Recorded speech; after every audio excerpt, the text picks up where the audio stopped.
Dilan, kaçıncı sınıfa gidiyorsun? 6A. Kaç kardeşsiniz? 5.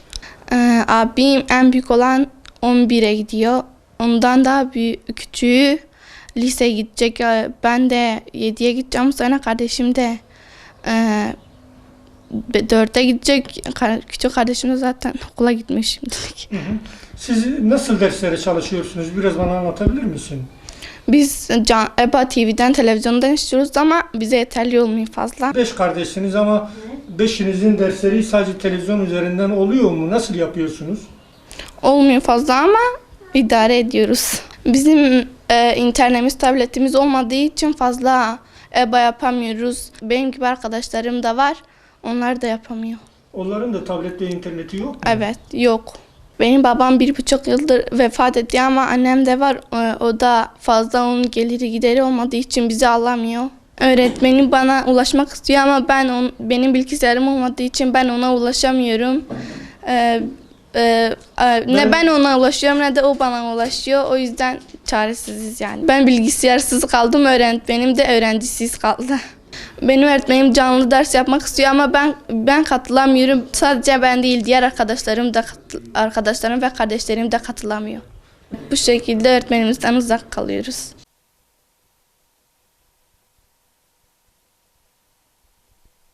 Yedi çocuğum okula gidiyorlar.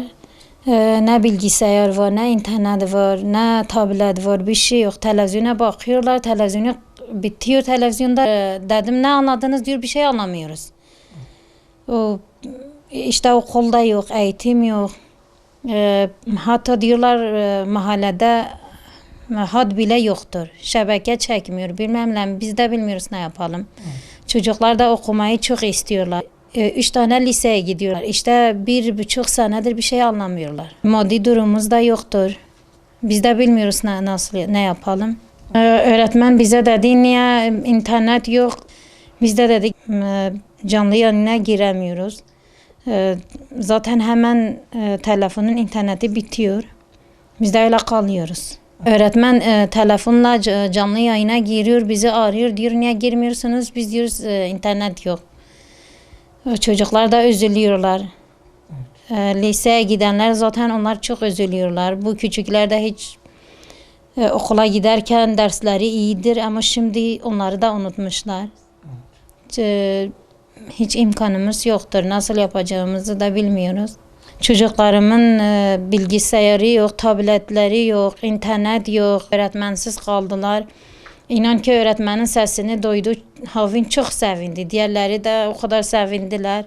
Ama okula gidemiyorlar. Öğretmenler de öğrencisiz kaldı. Öğretmenler de çok üzülüyorlar. Evet. Cumhurbaşkanımıza sesleniyoruz. İstiyoruz bu çocuklar eğitimsiz kalmasınlar. Çocuklar günahtır. 7 çocuktur, bir televizyondur. Ne masa var, ne sandalye var. Bir şey yok. Evimizde bir şey yoktur.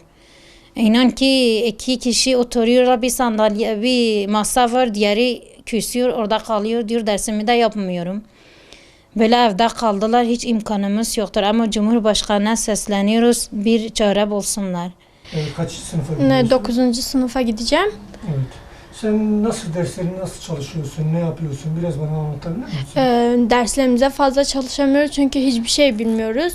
Geçen yılda bir dönem gidebildik okula. Yani desek onlardan da çalışmaya yapalım, onları da yapamıyoruz. Burada televizyonda da baktığımızda bir şey anlayamıyoruz. Çünkü biz hocalarımıza alıştık, önceki hocalarımıza. Bunlardan anlayamıyoruz fazla. İnternet yok, bir şey yok. Anneminki olduğunda da zaten hepimiz bakamıyoruz. Bazen kesişiyor derslerimiz, onlara da bakamıyoruz. Çünkü hepimiz derse girmemiz gerekiyor. 8 kardeşiz, 7'si giriyor. 7'si okula gidiyor ve hepsi bakamıyor bir telefondan ve televizyondan.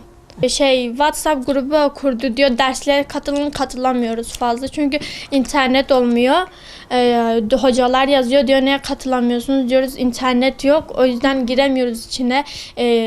İnternetten de tabletimiz de yok. Bilgisayar da yok.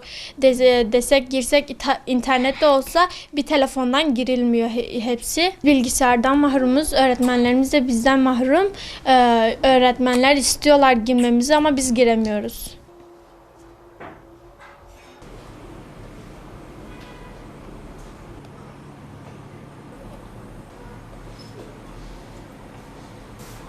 Bizim evde tablet ve bilgisayar yok. Onun için ben babamın iş yerine gelip iş yerinde bir tane bilgisayar var.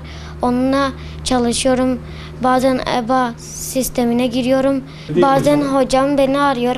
Evde olduğum için ona diyorum ki hocam benim babamın iş yerinde bir bilgisayar bulunuyor. Oraya gittiğimde seni arayacağım, konuşacağız ve öyle derslerimi öğreniyorum. Ben Milli Eğitim Bakanımızdan bilgisayar ve tablet istiyorum çalışmak için evde.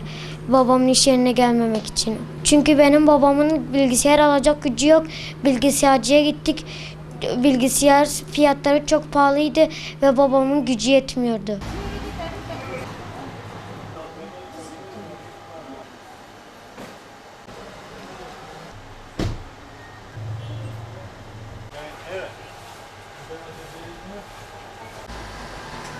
Abi görkem. Onların fiyatı ne olmuş durumda? Değil mi abi? 350 civarı. Satış temsilcisiyim. Uzaktan eğitim dolayısıyla bilgisayarlarda olsun, elektronik bölümünde olsun bayağı bir artış olmuş. Yani şimdi gelen müşteriler hep böyle ucuz bilgisayarlara falan bakıyorlar. Tabii bunlar hep böyle ucuz, böyle düşük fiyatta bilgisayar arıyor. Bize gelen ürünler ise bayağı bir pahalı. Üretim olmadığı için istediğine göre düşük bir fiyata bilgisayar gelmiyor. Şimdi fiyatlar nasıl? Ya bayağı 1000 kat artmış yani. Şöyle ki yani bize gelen en ucuz bilgisayar 2000 liraydı.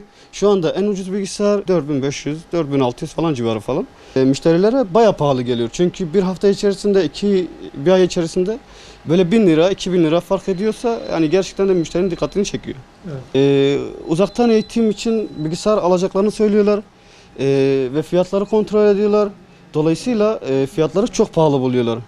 Yani bu nedenle kalkıp şey yapıyorlar yani telefonları falan uzaktan eğitime falan yapmaya çalışıyorlar. Bütçesi yetenler var, yetmeyenler var. Yani o açıdan bayağı bir şikayet var. Talep var ama alım Talep yok. çok var, alım yok. Zaten müşteri gelip zaten bilgisayarları falan kontrol ettikleri zaman fiyatları özellikle fiyatlara bakıyorlar. Zaten özellik yok.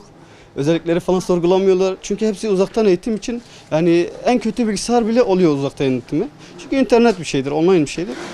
O açıdan direkt fiyata bakıyorlar. Olmadı şeylerle alır. Eniştemle falan alır. Zaten gelip sırayla bekliyor.